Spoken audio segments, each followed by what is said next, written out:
আসসালামু আলাইকুম রহমতুল্লাহি ওয়া বারাকাতুহু। স্বাগতম আমার ইউটিউব চ্যানেল এটিভি পাঠশালায়।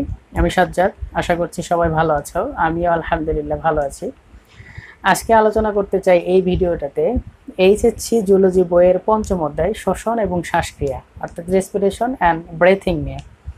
শ্বসন, শ্বাস গ্রহণ এবং শ্বাস ত্যাগ অর্থাৎ প্রশ্বাস এবং নিঃশ্বাস, এই ঘটনা আমাদের জীবনের সাথে একদম ওতপ্রোতভাবে জড়িত। অর্থাৎ এই কাজটা সর্বদাই চলমান। আমাদেরকে শ্বাস নিতে হবে, শ্বাস ত্যাগ করতে হবে, এই চিন্তাটা আমাদেরকে করতে হয় না, এটা আসলে চিন্তার বাইরে ঘটে থাকে। এই শ্বাসক্রিয়াটা কিভাবে সংগঠিত হচ্ছে, এই শ্বাসক্রিয়ার সাথে কোন কোন অঙ্গ জড়িত, এটা আসলে আমাদের বিজ্ঞানসম্মতভাবে জানা দরকার। তো সেই বিষয়টা নিয়ে আসলে এই অধ্যায়ে আলোচনা করা হয়েছে। তো আমি এমনিতে এই অধ্যায়টা সহজ, আমি একটু সহজভাবে খুব কৌশলে বুঝে দেওয়ার চেষ্টা করবো ইনশাল্লাহ। আশা করি তোমাদের ভালো লাগবে, তোমাদেরকে পাশে পাবো এই কামনায়, এই প্রত্যাশায় আমার পথ চলা। তো শুরু করতে চাই শ্বসন এবং শ্বাসক্রিয়া। তো যেহেতু শ্বসন বলতেছি, তো শ্বসনের সংজ্ঞাটা বলা উচিত। আমি জানি যে শ্বসনের সংজ্ঞা তোমরা সবাই জানো, কারণ সেই ছোটবেলা থেকে আমরা পড়ে আসতেছি শ্বসন। তো যে জৈব রাসায়নিক প্রক্রিয়ায় জীব বহিঃপরিবেশ থেকে অক্সিজেন গ্রহণ করে, দেহমধ্যস্থ খাবারকে জারিত করে স্থিতিশক্তিকে গতিশক্তিতে রূপান্তর করে এবং উপজাত হিসেবে কার্বন ডাই অক্সাইড এবং প্রচুর পরিমাণে বিপুল পরিমাণে শক্তি উৎপাদন করে, সেটাকে বলা হচ্ছে শ্বসন বা রেসপিরেশন। শ্বসন হচ্ছে দুই ধরনের, একটা হচ্ছে বহিঃশ্বসন আর একটা হচ্ছে অন্তঃশ্বসন। বহিঃশ্বসন মানে হচ্ছে এক্সটার্নাল রেসপিরেশন, অন্তঃশ্বসন হচ্ছে ইন্টারনাল রেসপিরেশন। তো এই বহিঃশ্বসন এবং অন্তঃশ্বসন অর্থাৎ এক্সটার্নাল আর ইন্টারনাল রেসপিরেশন জানার আগে, বোঝার আগে আমাদেরকে যে বিষয়টা ক্লিয়ারিফাই হতে হবে সেটা হচ্ছে রেসপিরেটরি সিস্টেমটা আসলে কি, অর্থাৎ শ্বসন তন্ত্রটা আসলে কি। তো শ্বসন তন্ত্র, তন্ত্র বলতে আমরা কি বুঝি, যেখানে অনেকগুলো অর্গানের সমষ্টি থাকে সেটাকে বলা হচ্ছে তন্ত্র। কোষ, অনেকগুলো কোষ নিয়ে টিস্যু, অনেকগুলো টিস্যু নিয়ে অঙ্গ, অনেকগুলো অঙ্গ নিয়ে তন্ত্র, এবং এরকম কয়েকটা তন্ত্র নিয়ে একটা বডি গঠিত হয়। তো শ্বসন তন্ত্র বা রেসপিরেটরি সিস্টেম বলতে যেটাকে বোঝানো হচ্ছে যে আমাদের শ্বসনে অংশগ্রহণকারী, যারা শোষণে সহায়তা করে যে অর্গানগুলো, এই অর্গানগুলোকে একত্রে বলা হচ্ছে শ্বসন তন্ত্র বা রেসপিরেটরি সিস্টেম। তো শ্বসন তন্ত্রের ভিতরে আসলে কি কি অংশ আছে, কি কি অংশ যুক্ত আছে, এই অংশগুলো আমাদের জানা দরকার।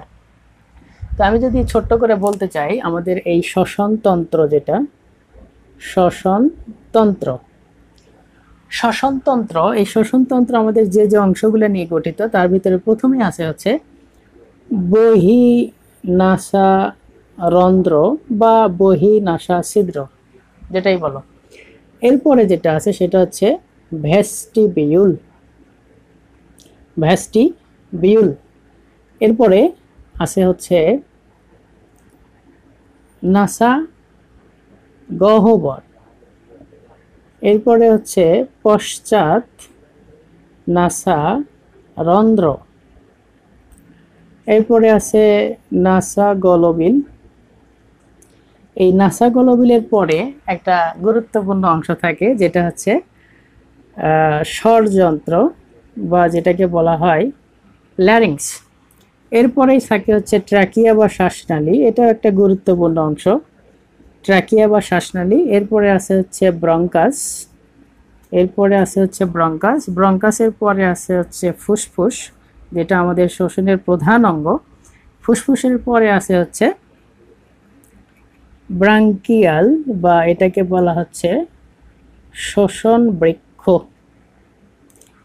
মোটামুটি এই কয়েকটা অংশ নিয়ে আমাদের রেসপিরেটরি সিস্টেম অর্থাৎ শ্বসন তন্ত্রটা গঠিত। এর ভিতরে তোমাদের বইয়ে এই শ্বসন তন্ত্রের অংশগুলোকে তিনটা অঞ্চলে ভাগ করা হয়েছে। তিনটা অঞ্চলটা কি, এর ভিতরে প্রথম থেকে অর্থাৎ বহিঃনাসারন্ধ্র থেকে এই স্বরযন্ত্র পর্যন্ত অংশটাকে বলা হয় গ্যাস গ্রহণ ও গ্যাস ত্যাগ অঞ্চল। অর্থাৎ এই অঞ্চলগুলোতে গ্যাসের গ্রহণ এবং গ্যাসের ত্যাগ হবে। গ্যাস মানে কোন গ্যাসকে বোঝানো হচ্ছে এখানে, এটা তো ইজি কথা, যে কার্বন ডাইঅক্সাইড এবং অক্সিজেনের যেহেতু বিনিময় হচ্ছে শ্বসন প্রক্রিয়ার মাধ্যমে, তো কার্বন ডাইঅক্সাইড এবং অক্সিজেনের বিনিময়টা হবে এই কয়টা অংশের মাধ্যমে। এরপরের যে দুইটা অংশ আছে, যেটা হচ্ছে শ্বাসনালী এবং ট্রাকিয়া, শ্বাসনালী বা ট্রাকিয়া, আর একটা হচ্ছে ব্রঙ্কাস। এই দুইটা অংশকে বলা হচ্ছে গ্যাস পরিবহন অঞ্চল।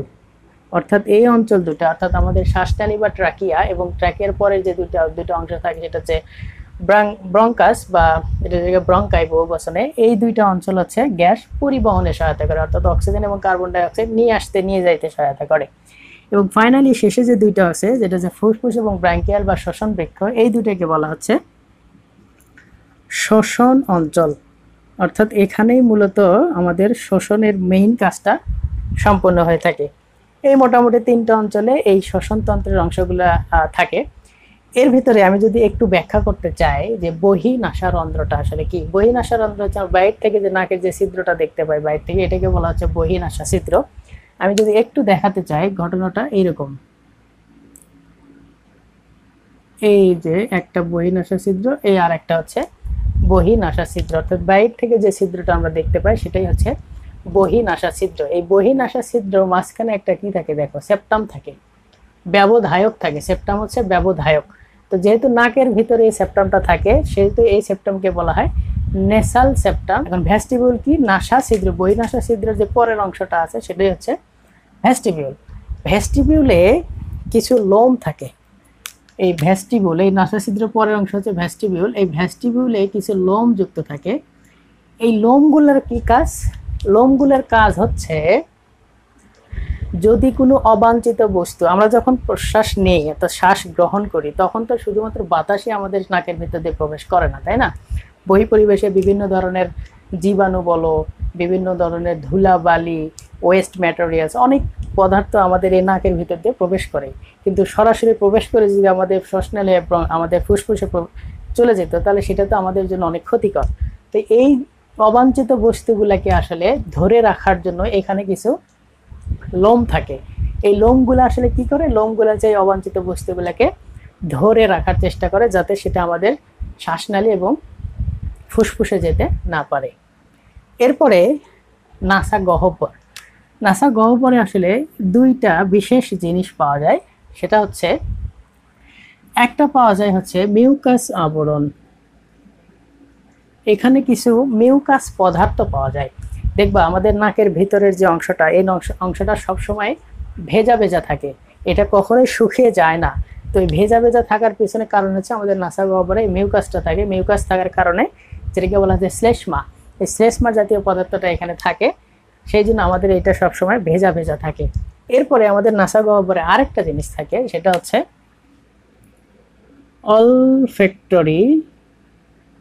অলফ্যাক্টরি কোষ থাকে। আমরা যখন স্নায়ুতন্ত্র পড়ব তখন মস্তিষ্কের ক্ষেত্রে 12 জোড়া করটিক স্নায়ু পড়াবো। এই 12 জোড়া করটিক স্নায়ুর মধ্যে একটা স্নায়ু থাকে, সেটা হচ্ছে অলফ্যাক্টরি স্নায়ু, সবচেয়ে ছোট স্নায়ু। এই অলফ্যাক্টরি স্নায়ুর কাজ হচ্ছে ঘ্রাণ উদ্দীপনাটাকে মস্তিষ্কে নিয়ে যাওয়া। তো এই ঘ্রাণ উদ্দীপনা অর্থাৎ ঘ্রাণ পাওয়ার জন্য, অর্থাৎ স্মেল বা গন্ধ পাওয়ার জন্য একটা কোষ থাকে আমাদের এই নাসা গহ্বরে, যেটা হচ্ছে অলফ্যাক্টরি কোষ। এটা স্মেল পাওয়ার জন্য কাজ করে থাকে। এরপর হচ্ছে পশ্চাৎ নাসারন্ধ্র। এই যে ছিদ্রপথের ভিতরের দিকে গিয়ে যেখানে উন্মুক্ত হয়, এই অংশটা যেখানে গিয়ে উন্মুক্ত হয় সেটাকে বলা হচ্ছে পশ্চাৎ নাসারন্ধ্র। এরপর হচ্ছে পশ্চাৎ নাসারন্ধ্রের পরেই থাকে হচ্ছে নাসা গলবিল। নাসা গলবিলের পরে একটা বৃহৎ একটা ইম্পর্টেন্ট অংশ থাকে, যেটা হচ্ছে স্বরযন্ত্র বা যেটাকে বলা হচ্ছে ল্যারিংস। মনে রাখতে হবে, স্বরযন্ত্রে স্বর উৎপন্ন হয়। স্বরযন্ত্রে কি হয়? স্বর উৎপাদন হয়, যেটাকে আমরা সুর বলছি, সেটা উৎপন্ন হয়েছে ল্যারিংস বা স্বরযন্ত্রে। এবং এই ল্যারিংস বা স্বরযন্ত্র কয়েক টুকরার তরুণাস্থি থাকে। এই তরুণাস্থিগুলোর মধ্যে সবচেয়ে বড় যে তরুণাস্থি সেটা হচ্ছে থাইরয়েড তরুণাস্থি। এবং এই থাইরয়েড তরুণাস্থিটা এই যে দেখো বাইরে থেকে দেখলে উঁচু মনে হয়, এই উঁচু অংশটা ছেলেদের ক্ষেত্রে বেশি বোঝা যায়। এই উঁচু অংশটাকে বলা হয় অ্যাডাম অ্যাপল। কি বলে? Adam Apple. এবং একই সাথে এখানে আরেকটা জিনিস পাওয়া যায়, যেটা হচ্ছে ভোকাল কর্ড। এই যে ভোকাল কর্ড, অর্থাৎ আমাদের এই ভোকাল কর্ডেই কিন্তু, ভোকাল কর্ডের ভাইব্রেশনের কারণেই কিন্তু আমাদের শব্দ উৎপাদন হয়। ভোকাল কর্ডের ভাইব্রেশনের কারণে কি হয়? শব্দটা অর্থাৎ সাউন্ড উৎপন্ন হয়। তো এই ভোকাল কর্ড নিয়ে যদি একটু কথা বলি, একটা ইন্টারেস্টিং বিষয়, সেটা হচ্ছে ছেলেদের কণ্ঠস্বর ভারী হয় আর মেয়েদের কণ্ঠস্বর চিকন হয় কেন, পাতলা হয় কেন? এটা যদি বলি, একটা সহজ কথা আগে বোঝো, যে যখন শিশুরা, সেটা হোক ছেলে অথবা মেয়ে, শিশুরা যখন হইচই কিচমিচি করে বা দূর থেকে বা আড়াল থেকে আসলে বোঝা যায় না ওটা ছেলে কথা বলছে নাকি মেয়ে শিশু কথা বলছে।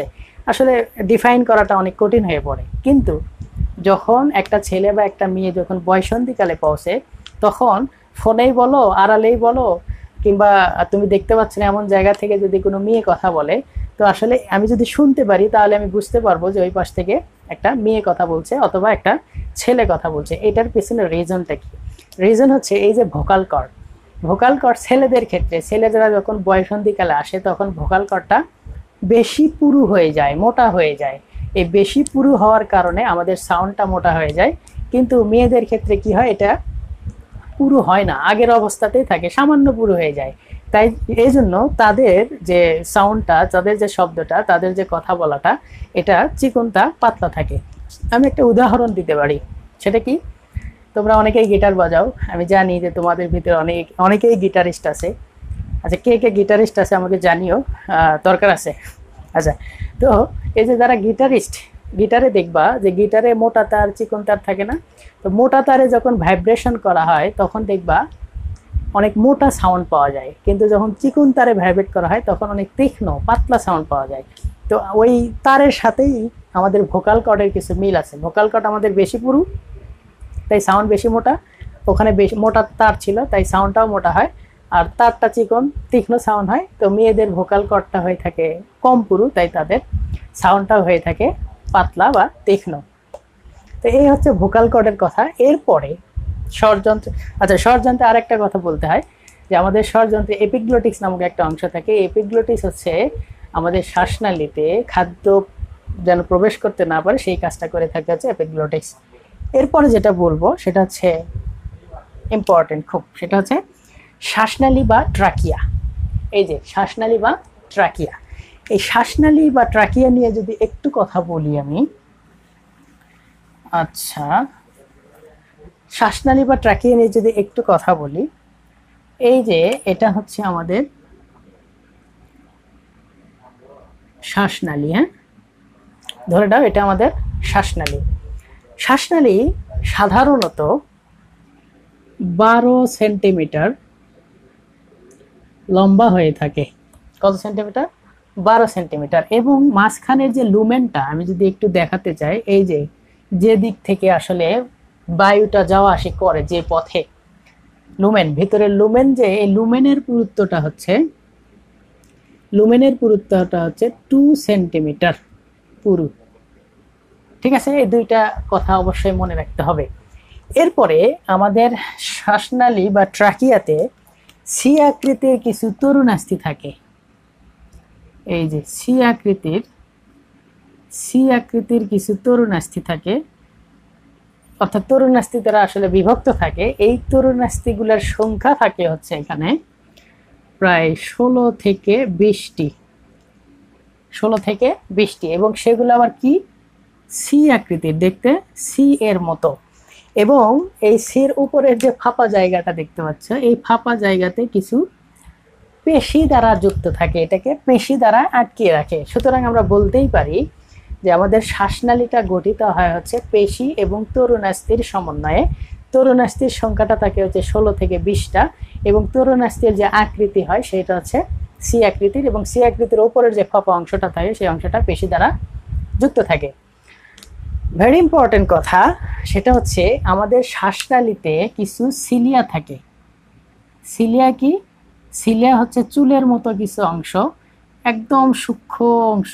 এই সিলিয়াগুলোর কি হয়, এই যে আমাদের যে ভেস্টিবিউল ছিল, যেখানে লোম ছিল, এখানে যে বস্তুগুলো, অবাঞ্ছিত বস্তুগুলো আটকা পড়ে না, সেই বস্তুগুলো যখন আমাদের ট্র্যাকিয়া বা শ্বাসনালীতে আসে তখন এই সিলিয়াগুলোতে আটকা পড়ে। এবং একই সাথে এই সিলিয়ার সাথে কিছু মিউকাস আবরণ থাকে।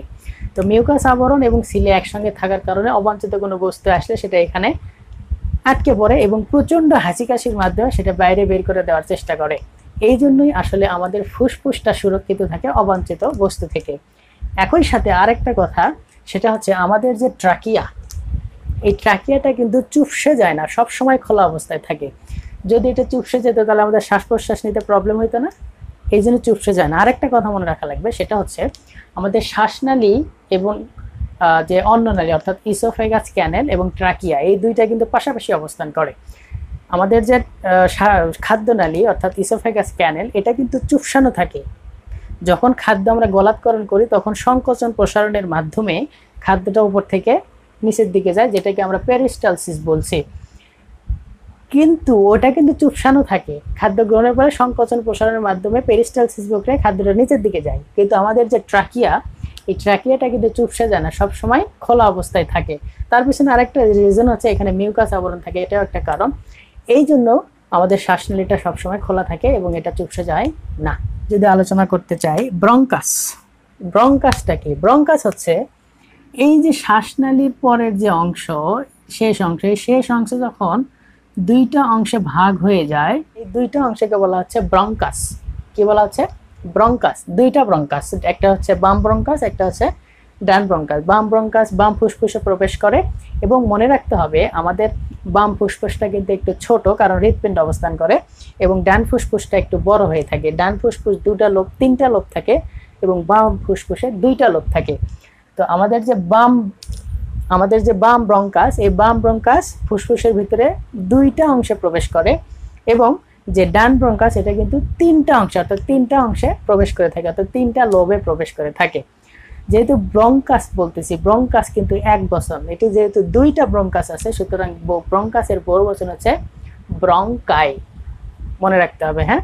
তাহলে দুটা ব্রঙ্কাস, একটা ডান ব্রঙ্কাস একটা বাম ব্রঙ্কাস। ডান ব্রঙ্কাস ডান ফুসফুসে প্রবেশ করে, বাম ব্রঙ্কাস বাম ফুসফুসে প্রবেশ করে। বাম ফুসফুস দুইটা লোবে প্রবেশ করে, আর ডান ব্রঙ্কাসটা তিনটা লোবে প্রবেশ করে। ক্লিয়ার কথা? এরপরে আমাদের যে মেইন অংশ, যেটা হচ্ছে শোষণ অঞ্চল, যেটাকে আমরা বলছি হচ্ছে ফুসফুস এবং ব্রঙ্কিয়াল, অর্থাৎ শোষণ বৃক্ষ। তো ফুসফুস নিয়ে যদি কথা বলি, ভেরি ইম্পর্টেন্ট, এই অধ্যায়ের একদম যেটাকে বলে হট টপিক, সেটা হচ্ছে ফুসফুস। এছাড়াও আরও কিছু ইম্পর্টেন্ট তথ্য আছে, আমরা সামনে আস্তে আস্তে বলবো। ফুসফুস নিয়ে এখন একটু কথা বলি। ফুসফুস, তো ফুসফুস নিয়ে কথা বলার আগে অবশ্যই ফুসফুসের আকৃতিটা কেমন সেটা আসলে দেখা দরকার। তো আমি যদি একটু দেখাই, এটা হচ্ছে আমাদের কি শ্বাসনালী। শ্বাসনালীর পরের দুইটা অংশ হচ্ছে আমাদের ব্রঙ্কাস। তো এই পাশে একটা থাকে ফুসফুস। তো এই হচ্ছে আমাদের ফুসফুস। ফুসফুস আমাদের দুইটা থাকে, একটা হচ্ছে ডান ফুসফুস, একটা হচ্ছে বাম ফুসফুস। আমাদের ফুসফুস হচ্ছে হালকা গোলাপি রঙের স্পঞ্জের মতো দুইটা অর্গান হচ্ছে আমাদের ফুসফুস। তো ফুসফুস নিয়ে যদি কথা বলি, এই যে ফুসফুসের বাইরে আরেকটা আবরণ থাকে। আমি এক পাশে দেখাচ্ছি, হ্যাঁ। ফুসফুসের বাইরে আরেকটা আবরণ থাকে, যে আবরণটাকে বলা হয় প্লুরা। আবরণটাকে কি বলে? প্লুরা, বা অনেকে এটাকে প্লিউরাও বলা হয়ে থাকে। আসলে ইংলিশ টার্মটা যখন বাংলাতে লিখি তখন প্লুরা, ইংলিশ টার্ম যদি আলোচনা করতে চাই তাহলে সেটা হবে প্লিউরা। এই প্লিউরা আসলে দুইটা স্তর থাকে। প্লিউরার দুইটা স্তর থাকে, একটা হচ্ছে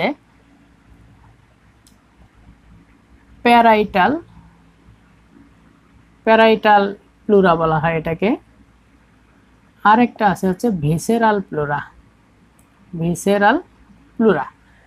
অর্থাৎ আমাদের যে ফুসফুসটা আছে, ফুসফুসের যে আবরণটা, এই আবরণটাকে বলা হচ্ছে প্লুরা। প্লুরার আবার দুইটা স্তর থাকে, একটা হচ্ছে প্যারাইটাল প্লুরা স্তর, আর একটা হচ্ছে যে ভিসেরাল প্লুরা স্তর। ভিসেরাল প্লুরা স্তর থাকে যে ফুসফুসের দিকে, অর্থাৎ ভিতরের দিকে, এবং প্যারাইটাল থাকে বাইরের দিকে। ভিতরে ভিসেরাল ভিতরে, প্যারাইটাল থাকে তার বাইরে। এবং এই দুইটা স্তরের মাঝে একটা ফ্লুইড পদার্থ থাকে, কিছু ফ্লুইড পদার্থ থাকে। এই ফ্লুইড পদার্থের নাম হচ্ছে সেরাস ফ্লুইড। এখানে যে ফ্লুইডটা থাকে, এই ফ্লুইডের নাম হচ্ছে সেরাস ফ্লুইড। সেরাস ফ্লুইড থাকে। এই সেরাস ফ্লুইডের কাজ কি? সেরাস ফ্লুইডের কাজ হচ্ছে, আমরা জানি আমাদের ফুসফুসের সবসময় সংকোচন প্রসারণ হচ্ছে সবসময়।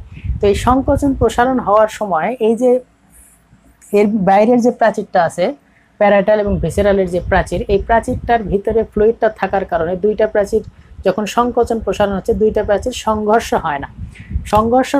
সংঘর্ষ যদি হইতো তাহলে প্রাচীর ক্ষতিগ্রস্ত হতো। এই ক্ষতিগ্রস্ততা থেকে রক্ষা করতে সহায়তা করা হচ্ছে এই সেরাস ফ্লুইড। আমাদের ফুসফুসের ওজনের কথা বলি, তো ফুসফুসের যে বাম ফুসফুস, এটা একটু ওজনটা যেহেতু ছোট, তো ওজনে একটু কম হয়ে থাকে, সেটা হচ্ছে 565 গ্রাম, এবং ডান ফুসফুসটা একটু বড় হয়ে থাকে, যার ওজন হচ্ছে 625 গ্রাম। ক্লিয়ার কথা? দেখো, এই যে এটা হচ্ছে শ্বাসনালী, এই যে এটা হচ্ছে ব্রঙ্কাস, যেটার বহুবচন হচ্ছে ব্রঙ্কাই, এটা হচ্ছে বাম ফুসফুস, এটা হচ্ছে ডান ফুসফুস। ফুসফুসটা হচ্ছে হালকা গোলাপি বর্ণের স্পঞ্জের মতো পদার্থ, স্তরের আমাদের যে ফুসফুসের যে প্রাচীর, আমরা জানি আমাদের যে গুরুত্বপূর্ণ অর্গানগুলো, সবগুলো অর্গানেরই কিছু না একটা করে পর্দা থাকে। তো এটার পর্দার নাম হচ্ছে প্লুরা। তো পর্দার দুটা স্তর থাকে, প্যারাইটাল, ভিসেরাল, ভিতরে সেরাস ফ্লুইড থাকে। ডান ফুসফুসের ওজন হচ্ছে 625 গ্রাম মোর দেন, এবং এটা হচ্ছে 565 গ্রাম। এই ডান ফুসফুস হচ্ছে 3টা খণ্ড নিয়ে গঠিত, আর বাম ফুসফুস হচ্ছে 2টা খণ্ড নিয়ে গঠিত। তো এই যে আমি বলেছিলাম না যে ট্র্যাকিয়ার প্রথম অংশ একটা অংশে যায়, আরেকটা অংশ আরেকটা খণ্ডতে যায়, এখানে এইরকম তিনটা খণ্ডতে যাবে। ঠিক আছে? তো আমাদের এই ফুসফুসের ওজনটা, ফুসফুসের যে আবরণটা, এটা আমাদের জানা রাখা দরকার।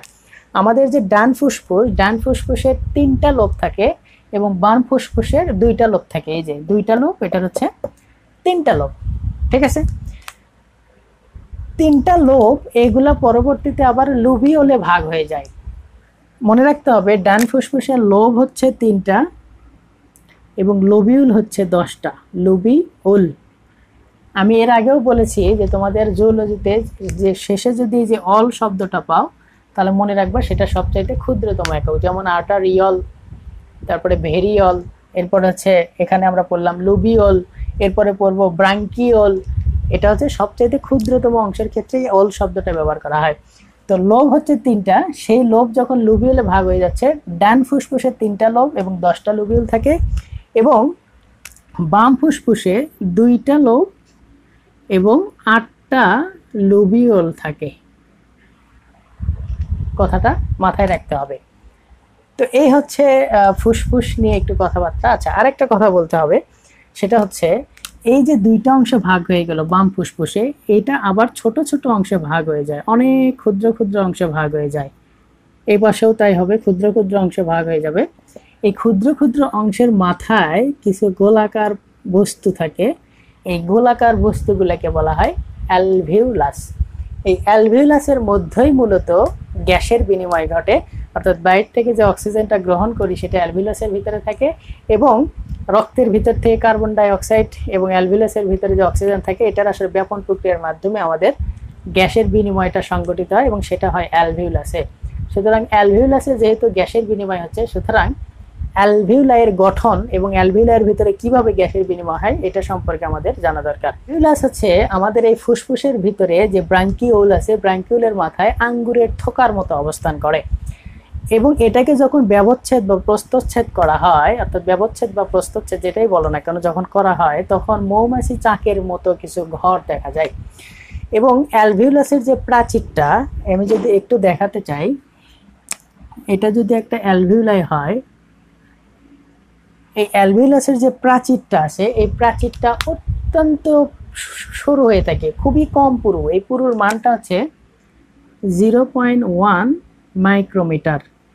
এত পাতলা হওয়ার পেছনে রিজন কি? পাতলা হওয়ার পেছনে রিজন হচ্ছে এখানে যেহেতু গ্যাসের বিনিময় হওয়া লাগবে, তো গ্যাসের বিনিময় হওয়ার জন্য এখানে যে ব্লাড ভেসেলটা থাকবে, সেই ব্লাড ভেসেলের প্রাচীরটাও অনেক চিকন পাতলা হওয়া লাগবে। একই সাথে অ্যালভিউলাসের যে প্রাচীরটা সেটা অনেক পাতলা হওয়া দরকার। এই জন্য অ্যালভিউলাসের যে প্রাচীরটা থাকে, এই প্রাচীরটা হচ্ছে 0.1 মাইক্রোমিটার। এবং এই যে প্রাচীরটার কথা বললাম, এই প্রাচীরটা কিন্তু গঠিত হয়, এই যে এই প্রাচীরটার কথা যে আমি বললাম, এই প্রাচীরটা কিন্তু গঠিত হয় এক স্তর বিশিষ্ট squamous epithelium tissue. Squamous epithelium tissue সংক্ষেপে লিখলাম। হ্যাঁ, স্কোয়ামাস এপিথেলিয়াম টিস্যু নিয়ে গঠিত হচ্ছে যে এই অ্যালভিউলাসের যে প্রাচীরটা আছে, এই প্রাচীরটা। তো অ্যালভিউলাসের যে সংখ্যা, আমি সংখ্যার কথা যদি বলি, সংখ্যার অনেকগুলো ধরন আছে। যেমন কি, যদি আমি একটা শিশুর কথা বলি, একটা শিশু দেহের ভিতরে 2 ফুসফুসের মোট যে অ্যালভিউলাই সেটা থাকে হচ্ছে 20 মিলিয়ন। খুবই কম পরিমাণটা থাকে, তাই না? কম মনে হচ্ছে 20 মিলিয়ন।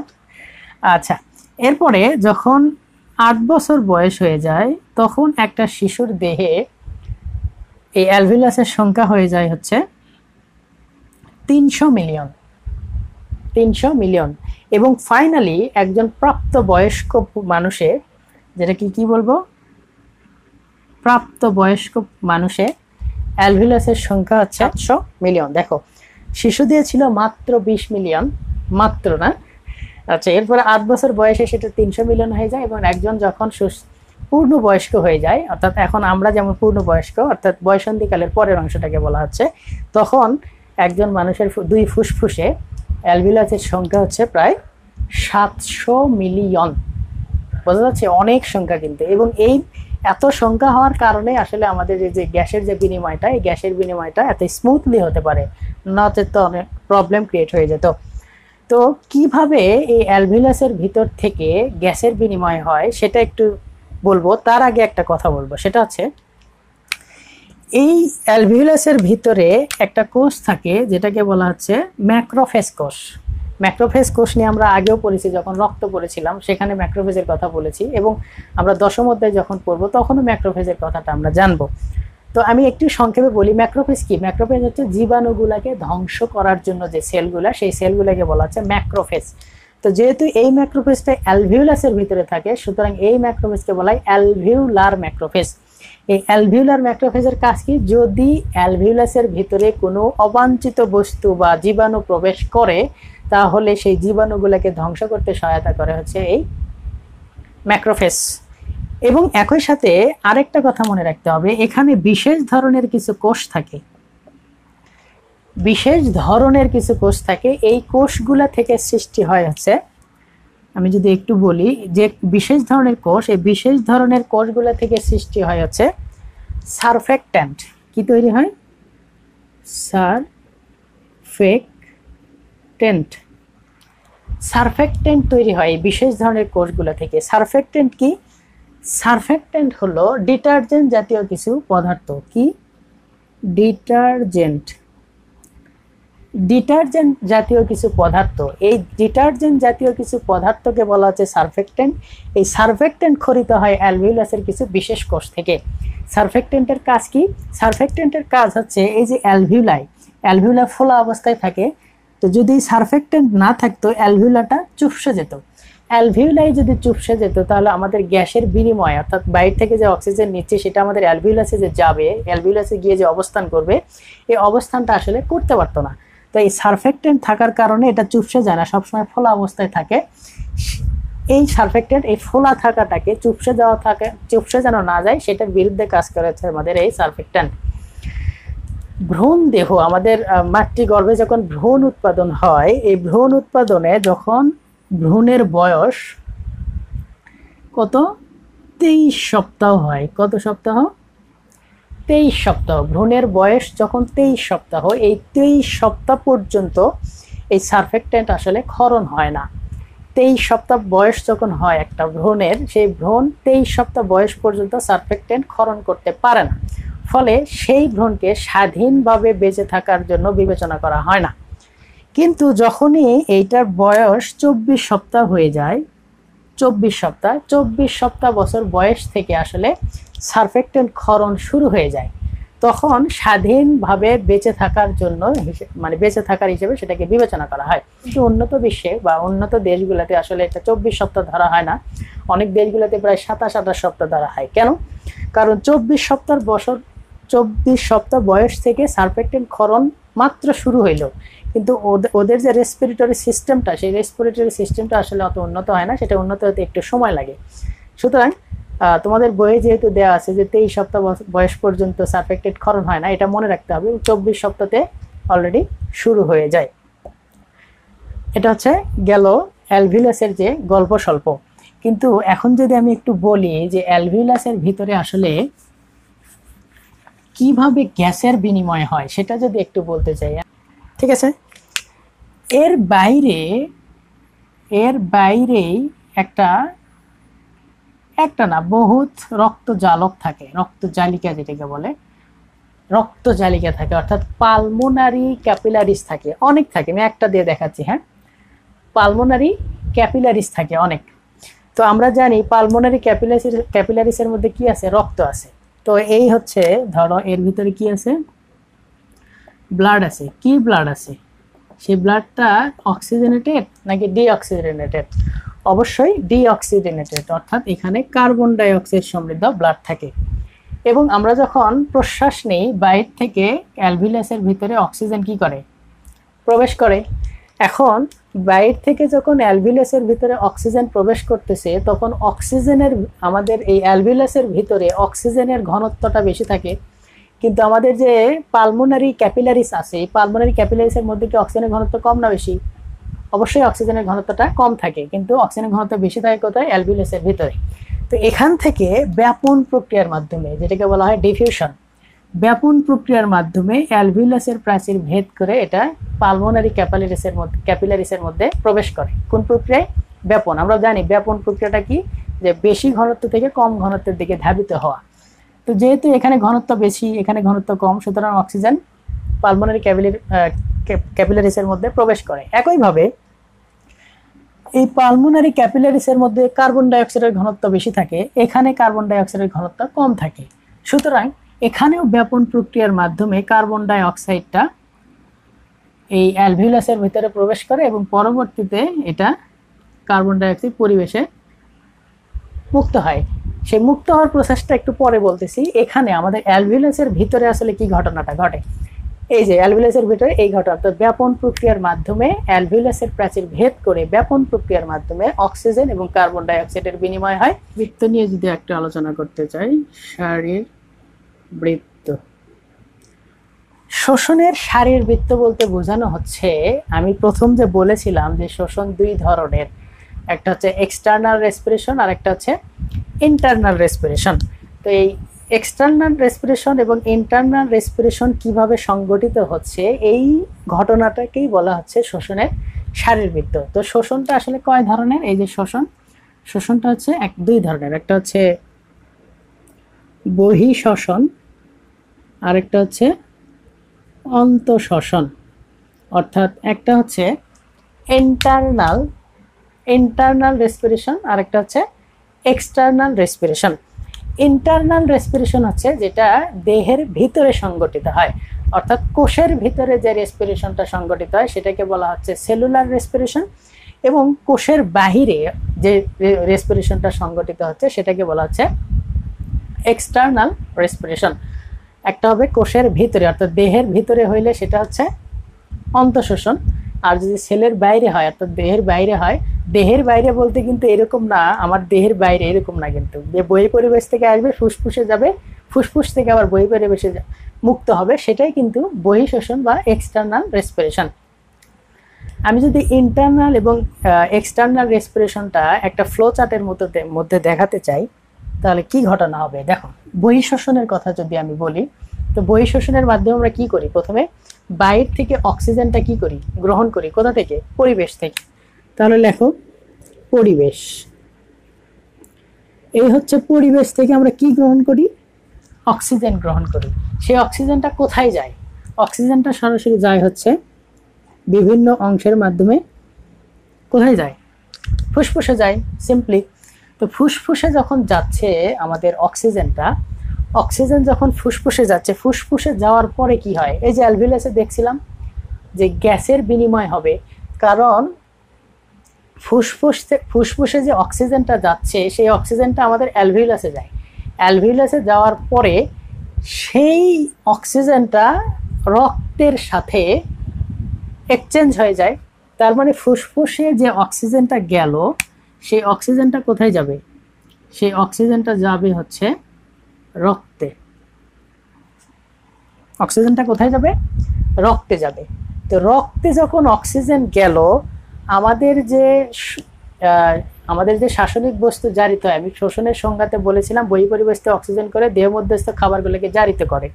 তো খাবারগুলো আসলে কোথায় থাকে? আমি যদি একটা সেলের কথা চিন্তা করি, এখানেই তো খাবারগুলো থাকে। আমরা যখন পৌষ্টিক তন্ত্র পড়াইছিলাম সেখানে কিন্তু বলেছিলাম যে 3 ধরনের খাবারকে ভাঙা লাগে, কার্বোহাইড্রেট, প্রোটিন আর হচ্ছে লিপিড। কার্বোহাইড্রেট ভাঙলে হচ্ছে গ্লুকোজ, প্রোটিনকে ভাঙলে হচ্ছে অ্যামিনো অ্যাসিড, আর ফ্যাটকে ভাঙলে পাওয়া যাচ্ছে ফ্যাটি অ্যাসিড এবং গ্লিসারল। তো এই খাবারগুলা যখন ভেঙে কোষের ভিতরে প্রবেশ করে, কোষের ভিতরেই তো আসলে এই যে এই বিক্রিয়াটা কোথায় সংঘটিত হয়, এই যে C6H12O6 এটা ভেঙে যায় কার সহায়তায়?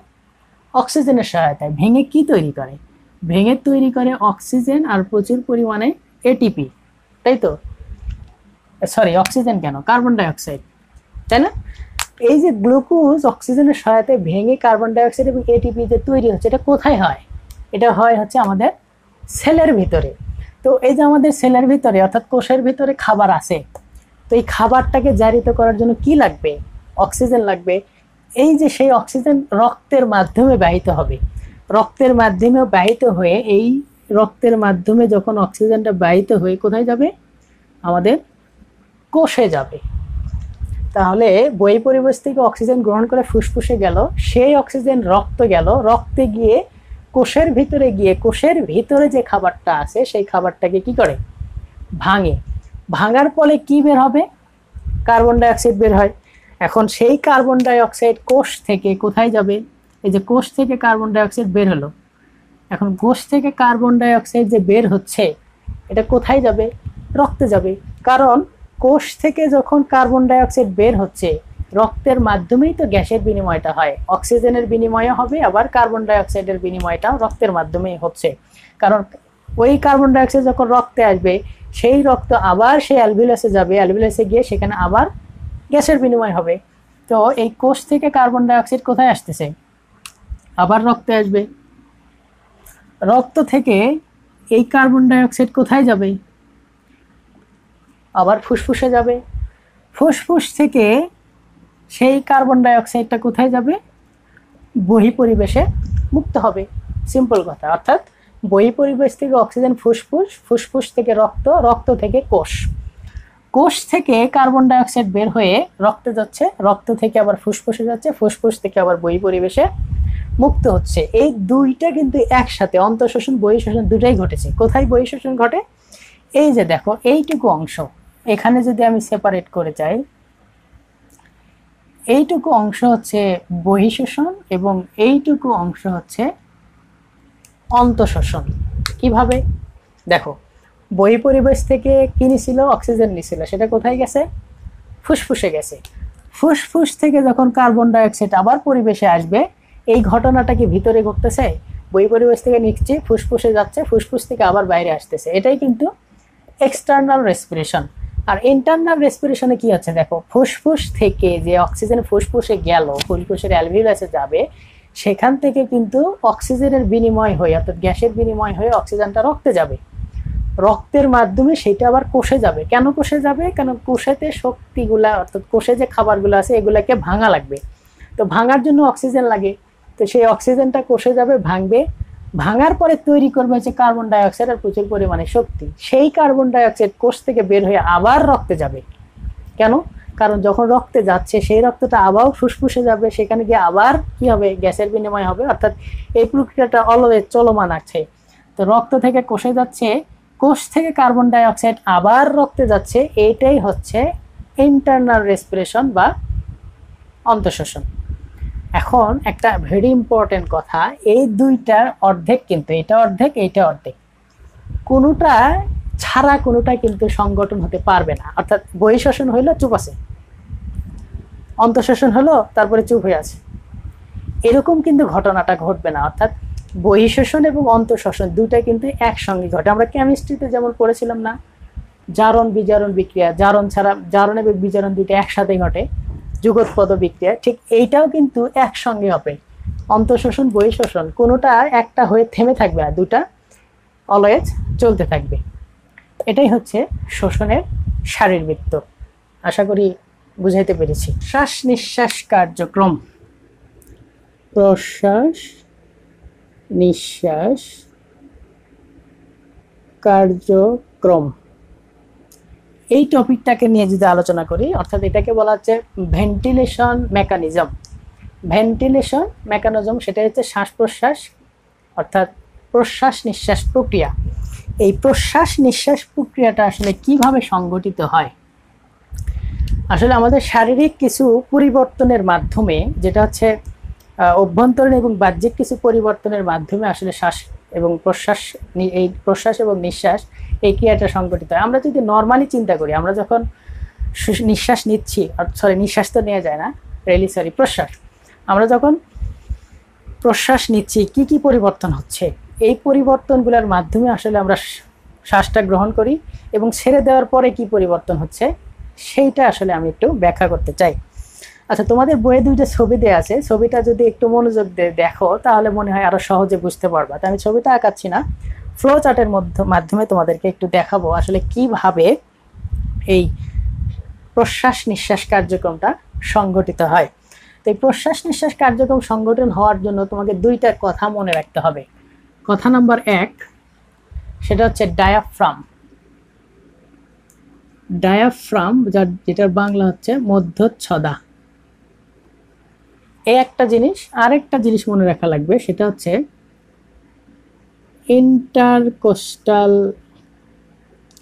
ইন্টারকোস্টাল পেশি, বা এটাকে বলা হচ্ছে ইন্টারকোস্টাল মাসেল। এই দুইটা কথা তোমাকে মনে রাখা লাগবে। আসলে এই দুইটা আমাদের এই শ্বাস প্রশ্বাসে বিশেষ ভূমিকা পালন করে থাকে। এখন ডায়াফ্রাম কি আর হচ্ছে ইন্টারকোস্টাল পেশি কি, এটা যদি একটু বলি, আমাদের এই যে এটা হচ্ছে বক্ষ গহ্বর, আর বক্ষ গহ্বরের নিচে হচ্ছে আমাদের উদর গহ্বর। বক্ষ গহ্বর এবং উদর গহ্বরের মাঝখানে এইরকম করে একটা পেশি থাকে, মাংসল পেশি। এই মাংসল পেশিটাকে বলা হচ্ছে ডায়াফ্রাম। এই ডায়াফ্রাম হচ্ছে আমাদের বক্ষ গহ্বর এবং উদর গহ্বরকে পৃথক করে।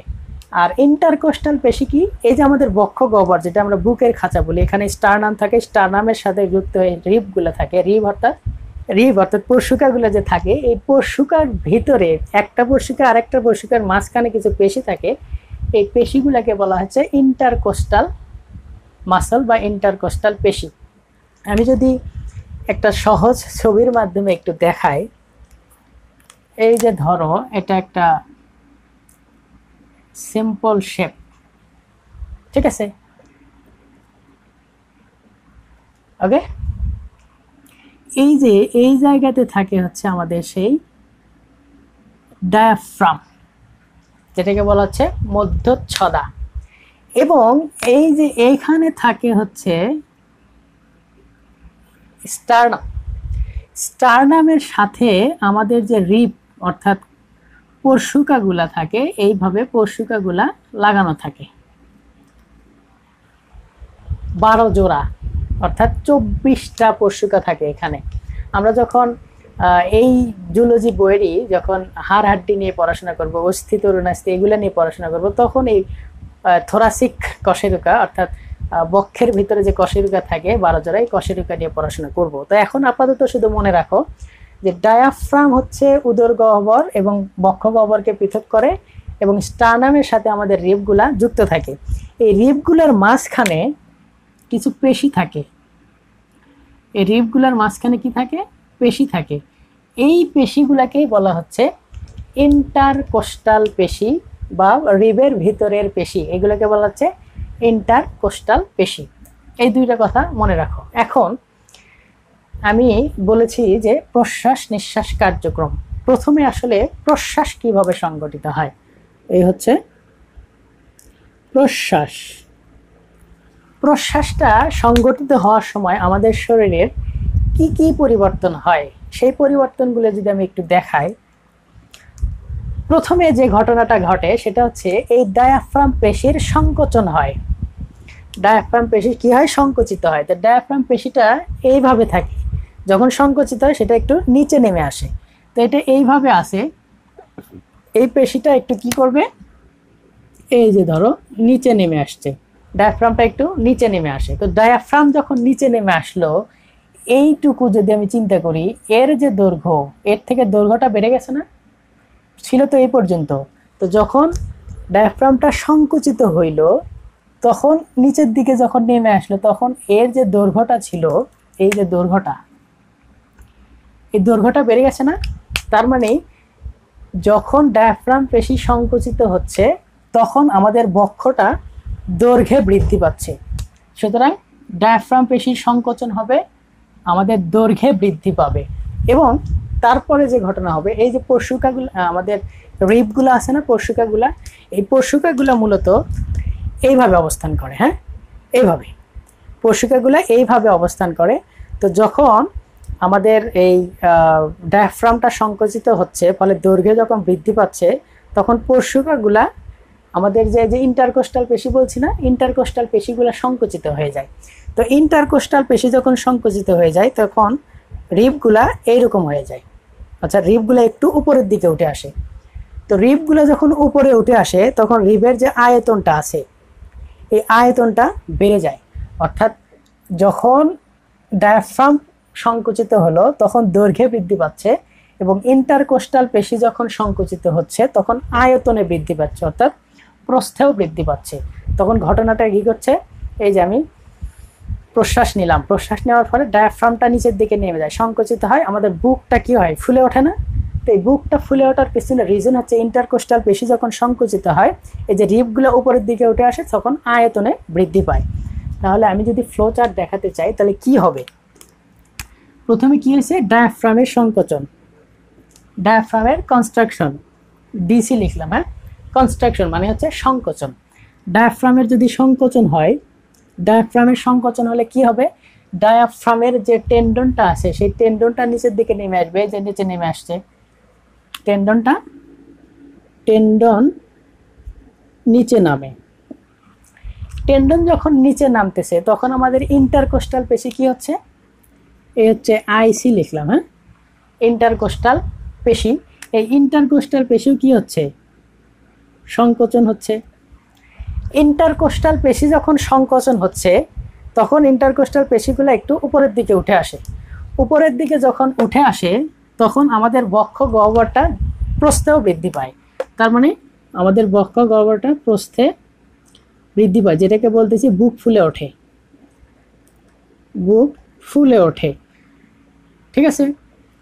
তো এই যে যখন প্রস্থে বৃদ্ধি পাইল, অর্থাৎ ডায়াফ্রামের সংকোচন, ডায়াফ্রামের টেন্ডনটা নিচের দিকে নেমে আসে, ইন্টারকোস্টাল পেশির সংকোচন হয়। এই যে ইন্টারকোস্টাল পেশির সংকোচন হয়, সংকোচন হলে সেটা উপরের দিকে উঠে আসে একটু, এবং বুকটা ফুলে ওঠে।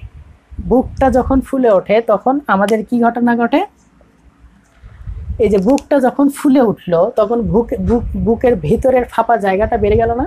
এটা যখন ফুলে উঠবে তখন ভিতরের জায়গাটা বেড়ে যাচ্ছে।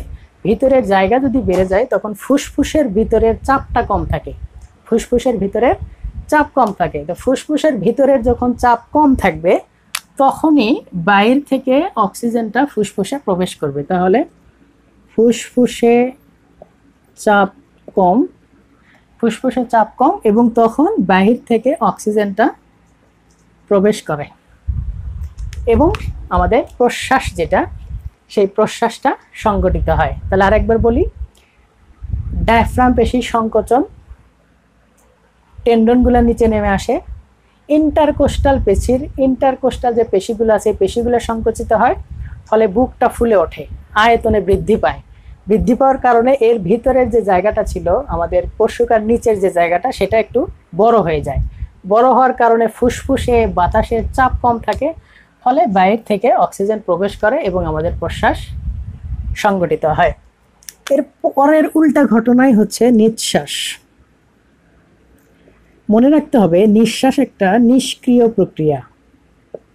নিঃশ্বাস হচ্ছে একটা নিষ্ক্রিয় প্রক্রিয়া। এখানে যত অ্যাক্টিভেটেড কাজগুলো হয়েছে এখানে অ্যাক্টিভেটেড না হয়ে শুধু আগের অবস্থায় ফিরে যাবে, এই জন্য নিষ্ক্রিয় প্রক্রিয়া বলা হচ্ছে। কি হবে, এই যে ডায়াফ্রাম পেশি সংকুচিত হয়ে গেছিল না, এটা সংকোচন বাদ হয়ে আগের অবস্থায় ফিরে যাবে। এটা আর এরকম না থেকে আগের অবস্থায়, আসলে প্রসারণ বলা হচ্ছে যে ডায়াফ্রাম পেশির প্রসারিত হয়। আসলে প্রসারিত হওয়ার কিছু নাই, এখানে ডায়াফ্রাম পেশিটা আগের অবস্থায় ফিরে যায়।